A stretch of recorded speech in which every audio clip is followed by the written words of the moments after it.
In this video, I will show you how you can add your passport as your digital ID on any iPhone. But before we start, you will need to make sure that your iPhone must be at least the iPhone 11 or later. And also just make sure that the iOS version on your iPhone is iOS 26.1 or later. After you do that, then just go back to the main settings page, and under settings just tap on Face ID and Passcode. Now just set up a lock screen passcode for your iPhone, and after you set up a lock screen passcode, just set up your Face ID from here.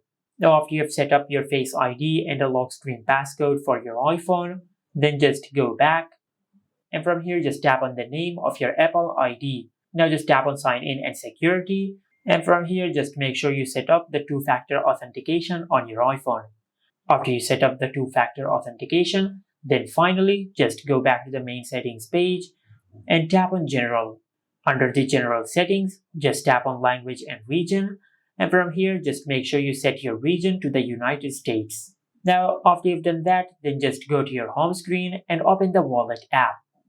After you open the app, then just tap on the plus icon over here, and from this list, just select Driver's License and ID cards. Select Digital ID, then tap on Continue.